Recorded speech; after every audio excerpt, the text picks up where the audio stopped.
afternoon. Michael Malice here, and let that be your welcome for the next hour. We have a really intense episode today.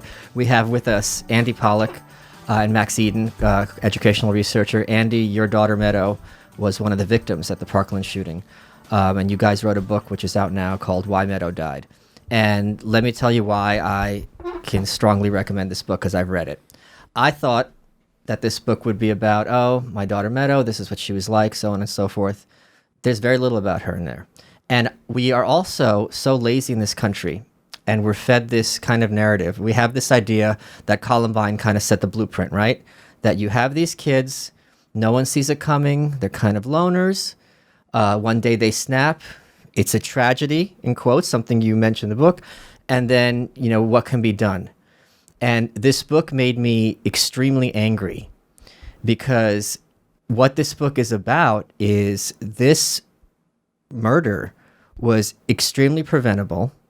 You try to mention the killer's name as little as possible, which is a convention I will be glad to follow. And throughout the book, there's instances where he's like, I'm going to shoot up this school.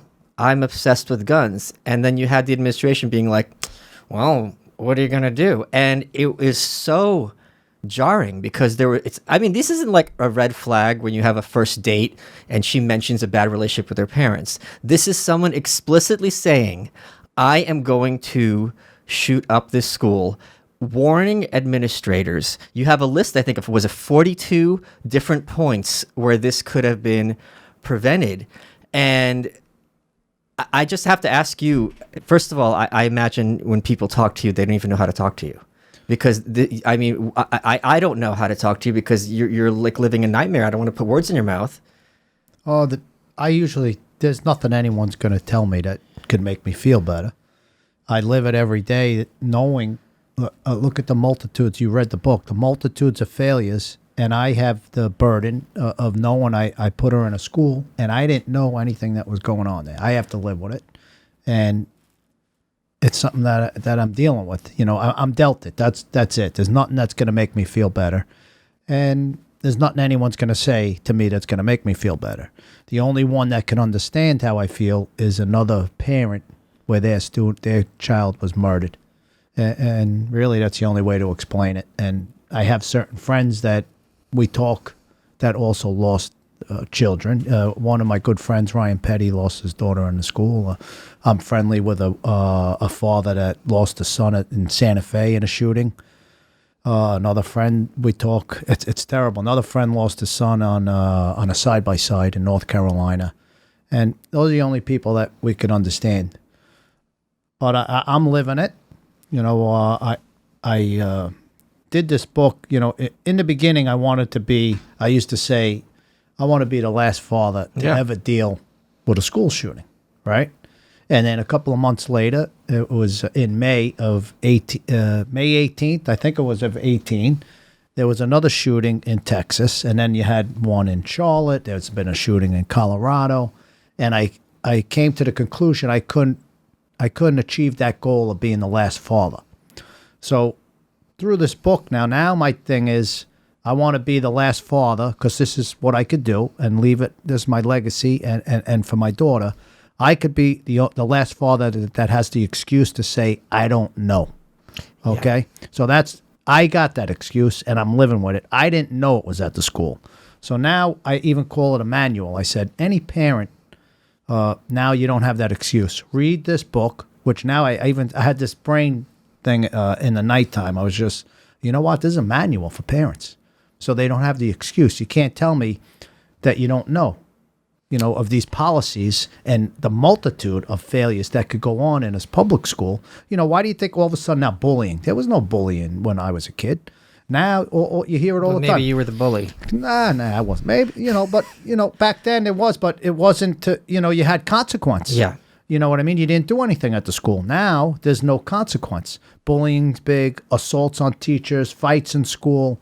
All these things are from these policies that we expose in the book. I have a quote that I'm known for on Twitter. I just posted it last night, and I said, public schools are literal prisons for children, and for many people, the only time they will experience violence in their lifetime. And the way you talk about this book and the shooting, it's like this.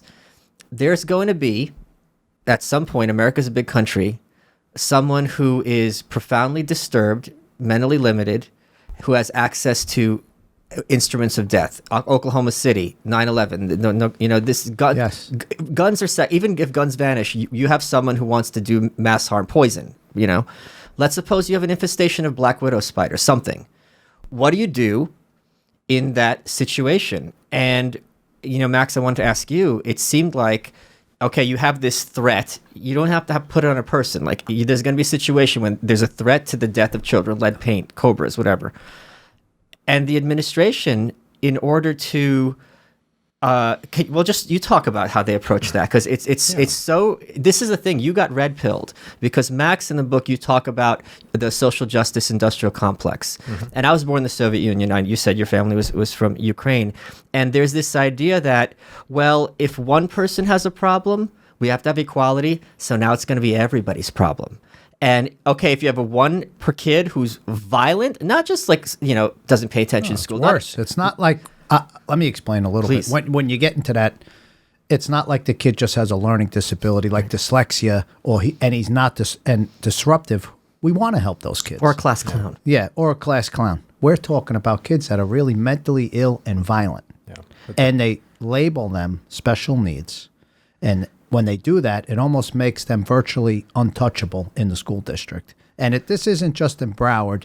Max, this is all he writes about. So Max could take it, but this is going on throughout the whole country. Right. And that's why I put it on parents now. You need to know the environment you're putting your kids in, right? Yeah. You have a kid. You want to put them in a school where there's kids that they're going to, with labeling special needs, but violent. He has a violent tendencies, punching his mother's teeth out, punching holes in walls.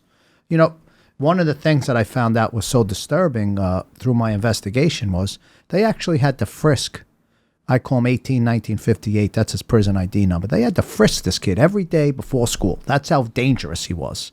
And he wasn't allowed in with a backpack. But what did the parents, where were their rights? What about the kid? My daughter's right in school.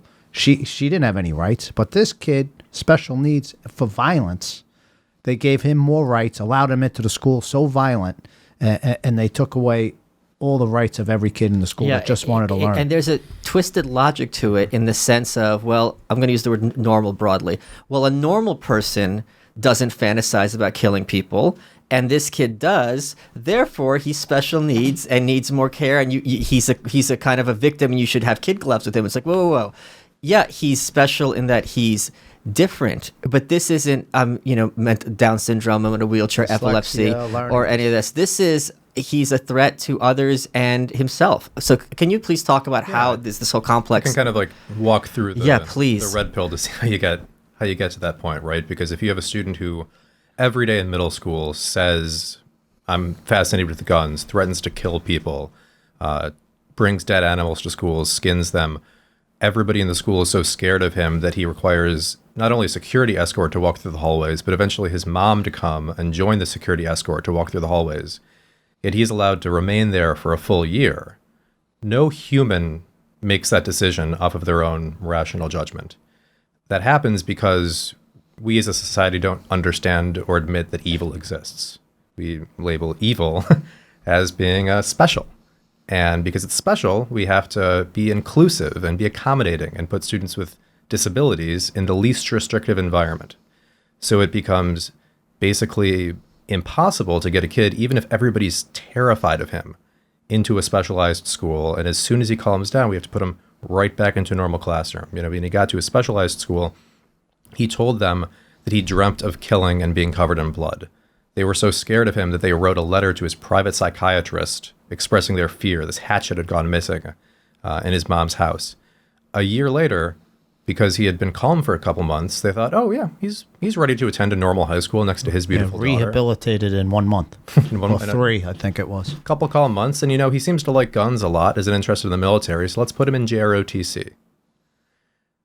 Now, when he gets to Stoneman Douglas, there's a different policy problem, kind of political correct derangement at work, right? We don't want to disproportionately discipline students with disabilities, which In truth, if you run the numbers, we don't. The only group of students that is disproportionately disciplined are students with these emotional and behavioral disturbances.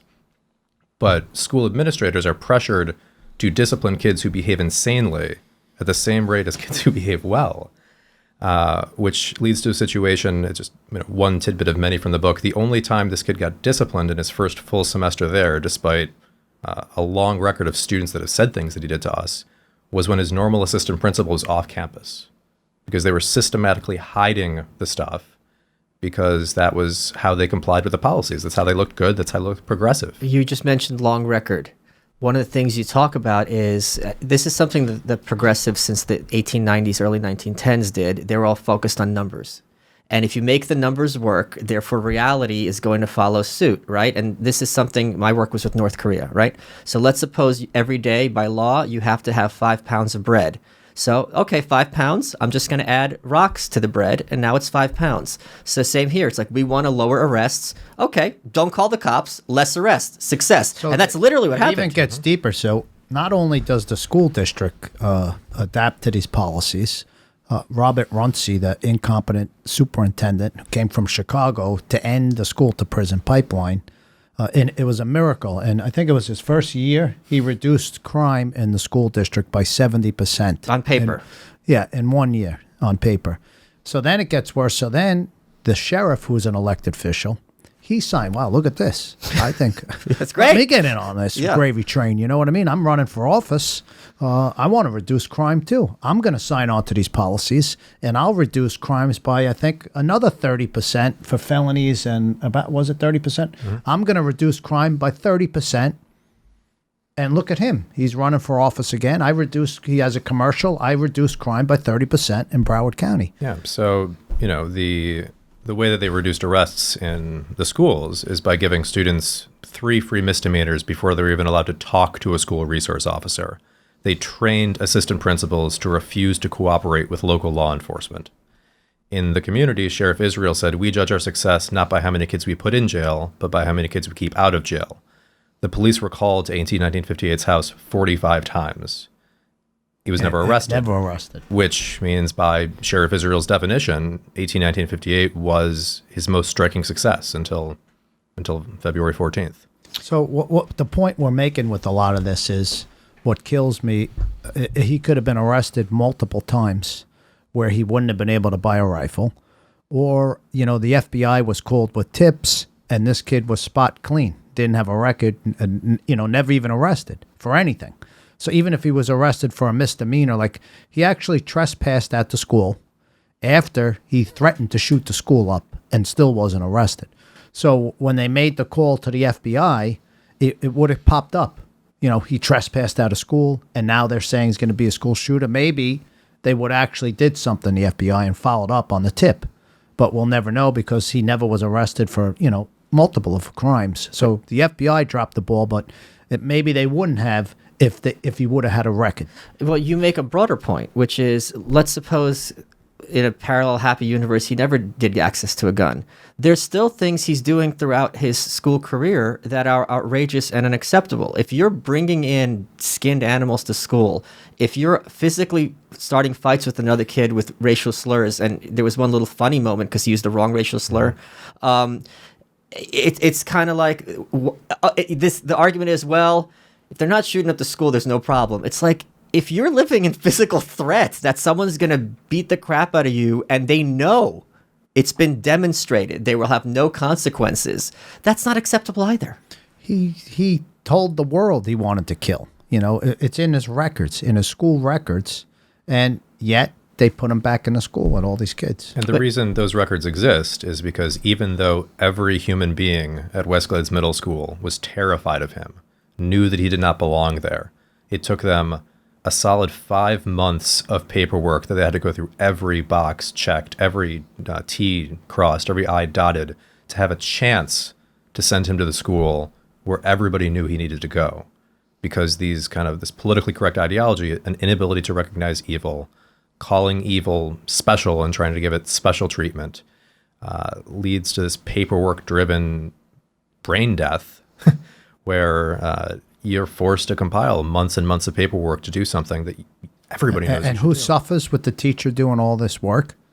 All the other students. She's concentrating on this one kid. Yeah. Keeping all these records so she could, like Max says, dot every I, cross every T, because if they scrutinize it, she has everything documented. But you don't even have to call him evil. If this is someone who he's has evil. No. I mean, like, let's say he's a different example. Let's suppose you have a kid who's just really mentally limited, doesn't know right from wrong. Yeah. Dangerous. Like, what are you going to do about it? You know, even in that point, Well, that's why it doesn't just happen in Broward. It's across the country, and that's what's so important for parents to go out and read this book, Why Meadow Died, because it's not just an incident in Broward. It's infiltrated school systems throughout the country. Hey guys, Michael Malice here. This is your last chance for a free 2-week trial of Monday.com. What is Monday.com? Well, if you go to Monday.com/welcome, they give you a free 14-day trial. This offer is only good for another month. Here's how it works. There's a website. You get to assign tasks to people. It's a team management tool. You get to take ownership of tasks. People can work on projects at their own pace without having to check in with each other, without having to wonder where everyone else is going, without having a question of who has ownership of this specific task. There's responsibility, there's accountability, but you also don't have people looking over your shoulder. And you don't have to be bugging people. Especially, this is great if someone works in a different time zone, or if you don't like people checking in with you. Hey, just checking in, how are we coming along? I updated Monday.com. Stop bothering. When are we going to have this? Check Monday.com. Don't email me. You go to Monday.com/welcome. You get your free 14-day trial. Let me ask you too. Can I ask you a question about Meadow? Sure. Is that okay? My friend passed away 2 weeks ago, suddenly in the middle of the night, a heart attack. And one of the things I did a live stream, and I just told stories about him because I'm sure you don't want.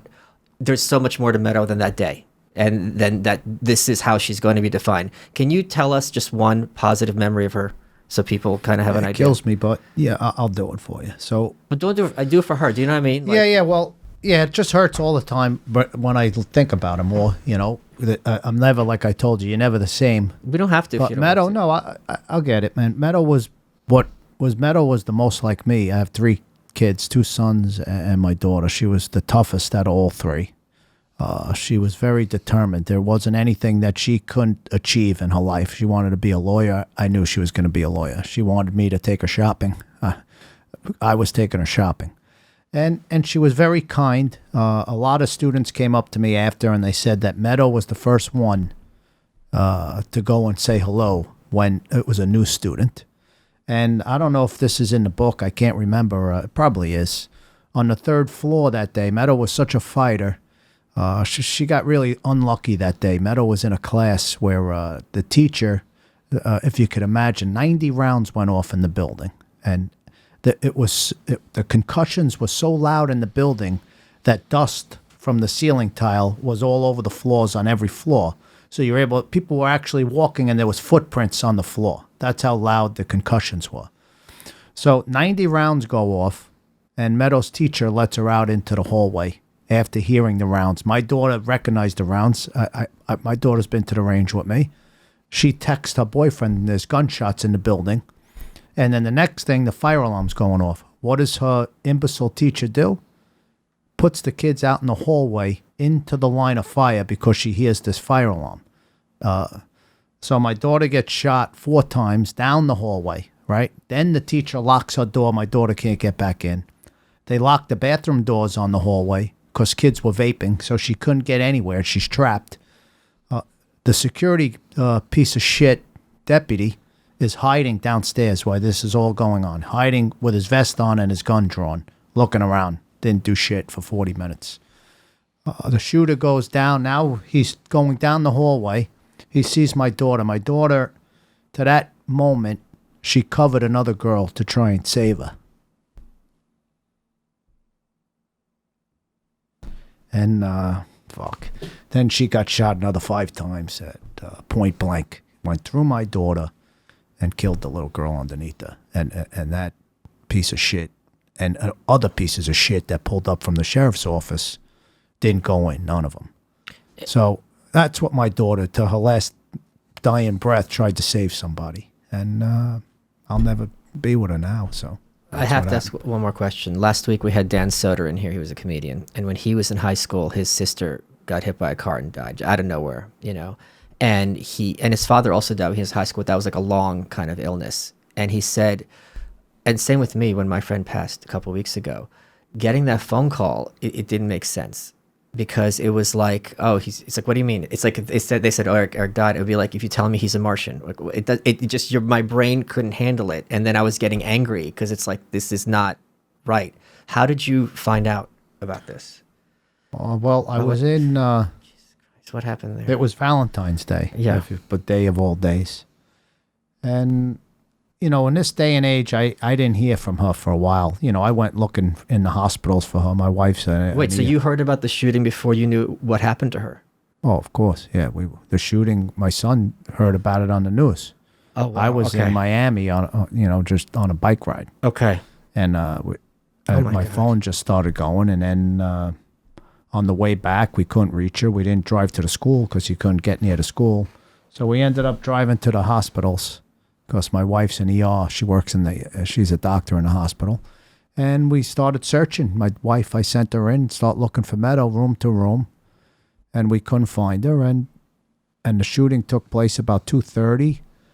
By 6 o'clock, my whole family got together at my brother's house, and I knew it. You know, when we didn't hear from her, that she must have been one of the victims murdered. And then the police didn't show up till like 2 in.the morning. And they confirmed it, but I already knew when we couldn't reach her. Oh my God, I'm so sorry. One of the things you talk about in the book, Max, is as soon as something like this happens, immediately there's this political smokescreen, and it's like, oh, it's the NRA, or it's this, or it's that, and what you point out, both of you in this book, is that the guns are very secondary, because when you're dealing with something which is an explicit, blatant recognized threat, the mechanism is in a way is almost kind of irrelevant. Like there's no even I'll go to even the security measures in the school is secondary compared to these policies. Yeah, would you agree, Max? I would agree with that. I mean, if it were gun control, right? If the student had been arrested and the background check had failed because of some weird loophole exemption, that's where Andy would be. I would have been all over it. I'm a facts guy. I would have called them all out, and that's what we're doing. But parents need to know that security is so much at the school. It's what's in the school, too. These things that they're letting in there is an issue. And why put your child in an environment where this is rampant? Right. So that's why we put the Why Meadow Died together, so parents could read it and understand what happened to Meadow and why she died at that school and the people that failed her. And then they could look at the model, what's going on in their school, and see if that same situation is going on where they live. What else I learned is that this line that like, oh, you are a crazy gun nut, and now you want to have every teacher packing. And the plan explicitly makes it forbidden for the teachers to be packing. Can you talk about the plans that were put in place? Well, yeah. So... Andy stood up at the White House and said, I want to talk about school safety. Yeah. I just talk about guns. Let's focus on what we can agree on. And everybody's like, oh, wow, he's a right-wing gun nut. He just wants to arm teachers. And he's like, no, should we check out gates, make sure gates are locked, yeah. Basic stuff. Like, oh, you're just a right-wing gun nut. All I wanted was, I said, look, let's look into the facts of what happened. Like I said, after 9/11, we fixed all the airports. There wasn't people out there saying we got to ban guns or when one of the bombs went off, let's ban trucks. You know what I mean? We had that first bombing at the Twin Towers. Yeah. No one said anything about that. They wanted to get shit done. They wanted to make the airport safe. They wanted to put metal detectors, TSA. They did all that. So why is it when I said I just want the school safe? Let's see what we could do to make the school safe. And I don't mention I'm not a gun grabber. Or I don't mention gun control. They labeled me Republican conservative, and I'm okay owning up to that. That's what I am. But they label. Sorry to interrupt you, but they label you that just so that means, well, I don't need to listen to anything else you have to say. It's like, oh, he's this. I can throw him in the garbage. And I'm a racist, right? Yeah. What are some of the and tell the story? There's a guy who was a former Secret Service agent, so he went through the school. Can you tell that incident? Yeah, so he a former Secret Service agent. He had a kid who had gone there. He knew there was lax security. He had been asking for years, "Can I do a free consultation?" And so he went outside. He kind of took his car in. He started walking through. He started handing out Post-it notes to all the adults that he ran into until he ran out of Post-it notes, and nobody stopped him. Nobody asked him, "What are you doing?" And he only handed out Post-it notes to adults, and those were all people he could have shot or killed. So he said to them, "This security is unacceptable. Your gates are open. You don't have a single point of entry. Your No code red. no code policy, red. please. Only the principal's allowed to call a code red. You immediately evacuate based on a fire alarm. We know that that's how the Columbine killers got everybody. These are all very easy things to fix, and you just need to fix these small things." And they ignored basically all of his recommendations. And if they had followed just one of them... What is their argument for why only the principal should be able to call a code red? Like, if there's a fire, anyone's like, "There's a fire!" The principal was on a plane, actually, going to... Where was he going? To Europe He was going to somewhere. France with his girlfriend. Yeah, it would have been tough to call. I'll tell kind of the one of the sickest of the many sick stories within the book that I think is part and parcel for the whole thing, right? So 1958 gets out of his Uber. The security monitor at the school sees him, thinks to himself, "That's crazy boy. That's the boy that we had a meeting about that he would shoot up the school." Sees that he's carrying a rifle bag. Doesn't want to approach him because maybe he's carrying a handgun and maybe he'll shoot me. But doesn't want to call a code red yet because maybe, I don't really know what's going on. Lets him into the building. Hears loud percussion noises ringing out from the building. Still, and these are his words, not mine, doesn't want to call a code red because I didn't see the weapon. And if it's not really a mass murder going on in progress, like, I could be the one to get in trouble. Well, I didn't want to be the guy. Yeah. I didn't want to be the guy to call the code red. And that is... Would have saved multiple people. My daughter especially, she was on the third floor. If he would have just said, even if he was a little bitch and wanted to just hide and just said, all he had to say was 2 words, code red, and my daughter would have been alive. But he didn't want to look bad. He didn't want the school to look unsafe. But why would the principal have that policy in place? I don't even... We didn't get to him yet, but there's all discrepancies with it, with the principal. The assumption is if you want to have a safe school, if you want parents to feel like there's a safe school, you probably want to minimize code reds, and a good way to minimize code reds is to run them through a central location. We reviewed, this wasn't in the book, but we reviewed a record of an event where they had very strong cause to believe that there was a student with a gun in his backpack on the school, and no code red was called. If you call a code red, everybody gets alarmed. All right, this is a very sensitive episode, and we have a very sensitive issue. If you go to bluechew.com and use promo code MALICE, all you have to do is pay for $5 shipping for the product. Certain men listening to the show have certain issues in certain rooms of the house. You know what I'm saying? BlueChew.com is all about discretion. For just $5 shipping, promo code MALICE, you'll get your first order. You don't need to go to a doctor.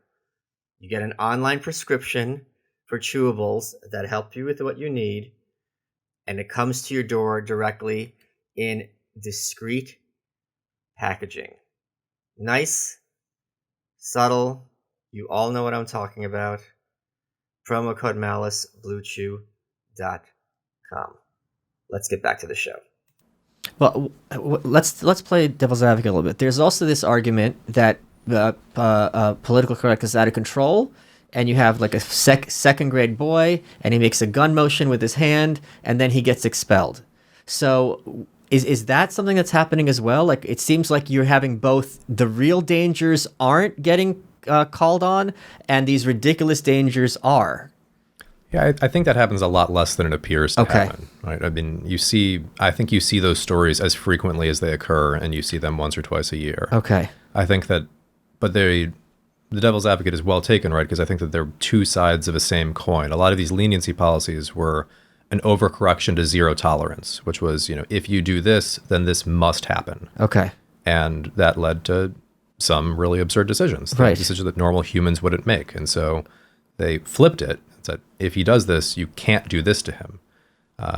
They should be able, like rational humans exercising their judgment should be able to understand and make these decisions for kids. We tend to not trust teachers as much as we should because we hear stories like that, or we see statistics and we blame the teacher for these, and we layer all these paperwork things and our ideas on them, and we make them make worse decisions than any normal human being would in both directions. We used to do it this way and now we're doing it that way.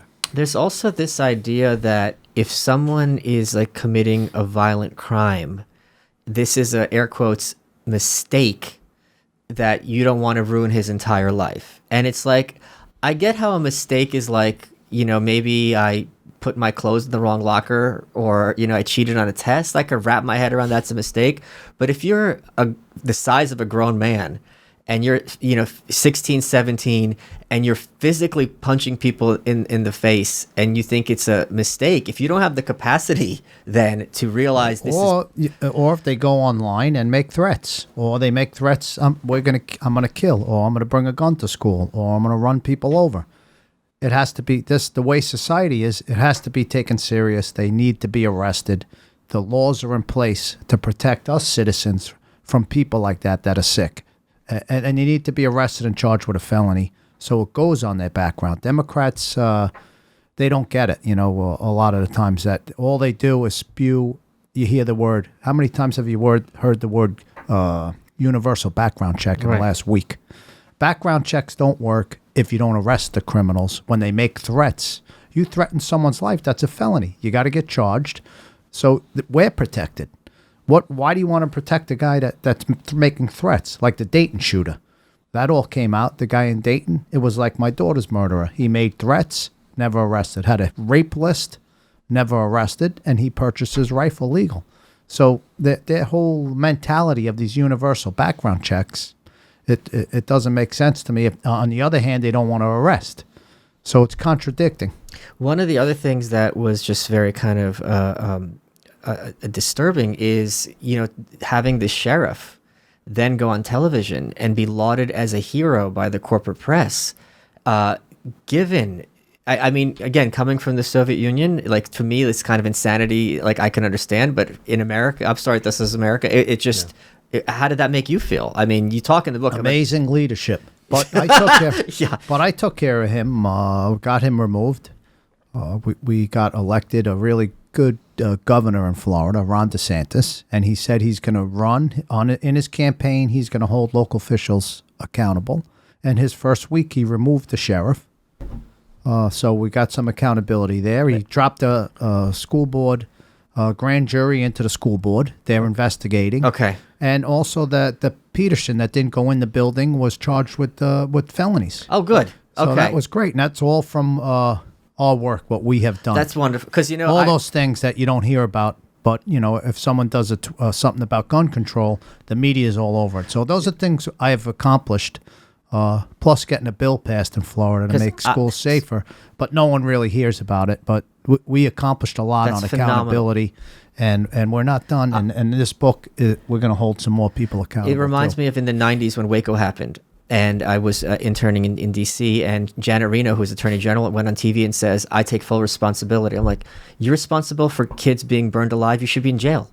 So the fact that it's like, when you were saying accountability, it's like, well, oops, I lost my job. I'm like, because of you, kids are dead. This isn't like people didn't even lose their job. He didn't lose his job, No. that deputy. He retired with his pension of about $100,000 or so a year.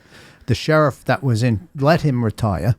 Okay, no one's been fired except for when Max and I went up to the school. We got a couple of those monitors, garbage monitors that they had. They were fired. And one by one, we're just going to hold people accountable and honor my daughter for, you know, her legacy. I'm not going to let these people get away with anything.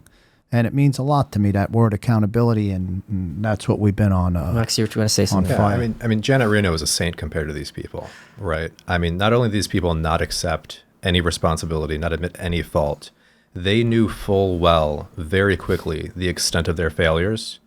And not only did they not admit them, they used the shooting as a way to gain national notoriety, national press to preen, to advance their careers, knowing full well what they did. And this is kind of part and parcel for the whole thing, right? The second this happened, money flew in, organizers flew in.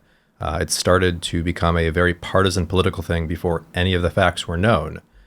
And it took a grieving father to assemble a team around him to understand the basics of what went wrong. It's like Chernobyl's the Soviet Union, right? Yeah, like, and the other thing you know. point out is this has nothing to do with a Republican or Democrat. Like, what does politics have to do with I don't want my children murdered in school? It like, shouldn't, It's like, but- what? It shouldn't, but that's what they make it. Not Republic. People don't know this. So, Florida, I'm going to tell you, run by Republicans. Fortunately, the Senate, the House, 2 senators, and the governor, all Republicans. And people don't know about this. We got a bill passed. There's gun control in the bill, right? We did what we had to do after the shooting. We got a bill passed, and Republicans don't get any credit for it in Florida. Every school is safer in the whole state of Florida because of a Republican-run state. Rick Scott, he was the governor. Yeah. And he knew he was running for Senate, but he didn't announce yet, right? So he had political agendas that could have helped him. What does he do? He goes, I met with him. We got a bill passed, bipartisan bill, passed in 3 weeks. Then he drops a Marjory Stoneman Douglas commission into looking into the facts, okay? You don't see these other Democrat governors. They're holding special sessions on gun control. How about look into the facts? What happened? And he did it, and it's pretty amazing. Some of it helped us in this book. We actually got more stuff than the commission in our book. But facts, let's look at the facts. Rick Scott could have pushed an agenda. He didn't. He went and helped the families, and Rick's always there for me and my family. Andy, we're running out of time. What has been your favorite part of this interview? My favorite part? Just relaxing, man. Cursing. I could say shit, fuck, whatever I want, and it doesn't matter now. But now I'm going over to Fox, and I got to watch, I got to be no cursing. But you know what I mean? I'm just relaxing. I'm chilled out. I met you, and I want to get the word out and educate parents. And it's good. I don't get to do a lot of interviews with Max. So Max is the policy guy. I can't tell you I'm as smart as Max. He's a Yale grad. I barely graduated high school. So me and Max are pretty opposite ends.